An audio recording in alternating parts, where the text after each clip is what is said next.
What's up, YouTube? We're back with another episode of What the Hell Am I Doing? And, well, we're back after a week off last week. I did well on my UFC picks. What can I say? I thought maybe something would go wrong and I'd end up having to do a Deathshot for you last week. But, hey, I went 2 for 2 on the main and the co-main event. And what can I say? It happens sometimes. I do pick them right once in a while, believe it or not. So, yeah. We're going to have to, do another pick today, I think, to try to see if maybe I can do a Deathshot for you next week. But I do have to say, I think Jorge Masvidal did a great job in that fight on 6 days' notice. It turned out to be what I thought would probably happen. Usman tried to control the fight. Eventually, the takedowns did work. And, he won a decision. He didn't really do anything risky. That's kind of what I expected to happen, even though I was rooting for Masvidal. But that's why I said that Usman would win.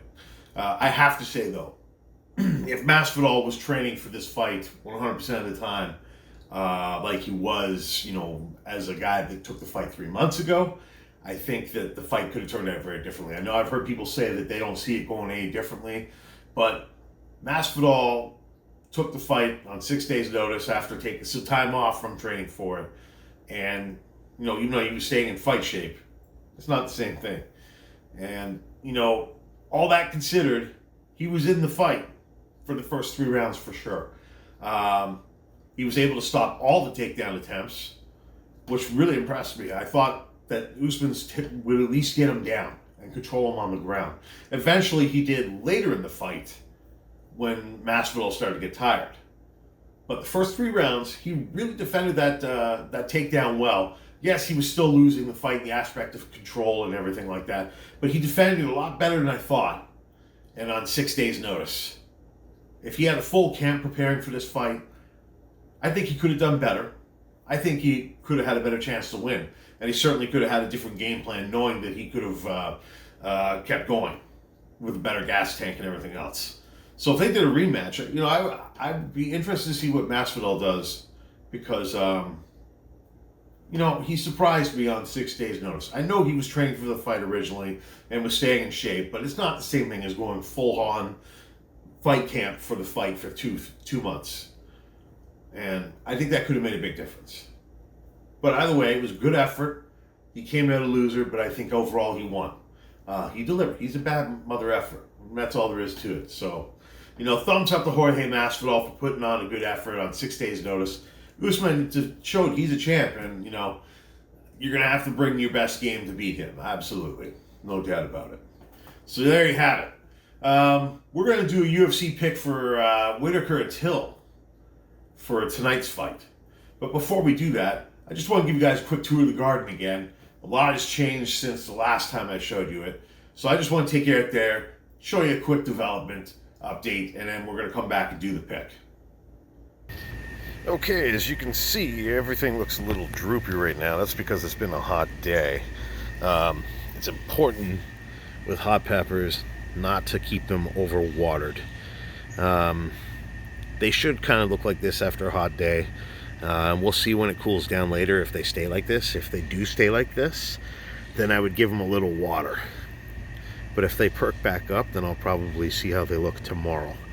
But yeah, I'm not too concerned about the way they look right now. This is normal. It all depends how they look when they cool down. So that's another grow tip for you guys. Now these are the chocolate Butler scorpions, and I think they might already be starting to ripen because some are getting purple, which is interesting. And that one over here. So we'll see. These are the chocolate scorpion, moruga scorpions. They're not showing any signs of ripening yet. There's some mean ones right there. Look at that. Actually, sorry, that's the other plant. They're close together. This is probably not good if they're pollinating. This is how you can accidentally cross-pollinate. So I'm not too worried about that though. This one here is a reaper. As you can see, it's getting a nice tail on it. There's a bunch on this plant. It's kind of hard to get the lighting right, so I'm not going to move around too much. But yeah, that one's a reaper.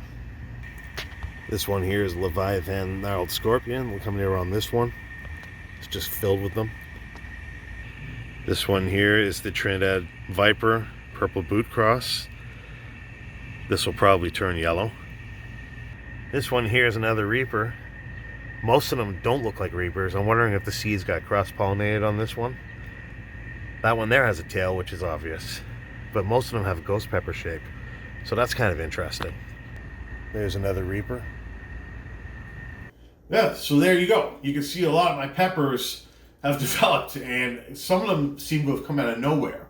It's amazing. The start of last week, it only seemed like there was a few. And 3-4 days later, after some really hot weather, I took another look, and they were everywhere, especially underneath, as you can see in the Leviathan. That one was really filled in underneath. So they've taken off, and since then, which I guess would now be the last 10 days or so, even more have shown up. But all the ones that were originally there are getting really big. It's really exciting growing peppers. And if it's your first time growing peppers, I know it's going to be an impatient feeling. Every step in the thing is impatient. From when you're germinating and wondering if everything's going right, to when you actually get pods and you're wondering, what the hell, what's taking so long? They've been green forever. But, I'm not a grower that's a professional. I'm not going to be able to give everybody like tips like somebody else could. But I'll tell you, as a guy that was in that position last year, once you start seeing pods, once they're green, you're probably, they've got the size, you're probably about a month and a half away from them actually ripening. It'll take them a few weeks to get to actual size, and then they'll stay that way for what seems like forever, especially to a new grower. And they'll be green, kind of a light green. They'll start to darken up. At some point, they will turn to a darker green, and then weeks after that, they ripen. So that's a tip for you new growers if you're curious about how long it takes for your pods to ripen. So that's my garden, and we'll do another update in a couple weeks because I think some of them might be ripening soon. We'll see. All right. So tonight is Whittaker versus Till. I think Till is a good UFC fighter. I don't think he's a championship quality fighter.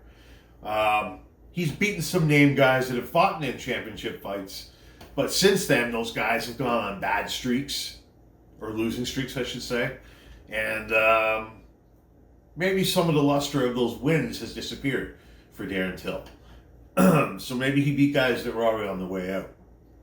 And he did get smoked, not too long ago, by Masvidal. So that took some of his luster away too, obviously, because that was a surprise, especially the way Masvidal put him away. But tonight he's getting a crack at Robert Whittaker. Whittaker, he's a championship fighter for sure. He's got the qualities. Champ recognizes champ qualities.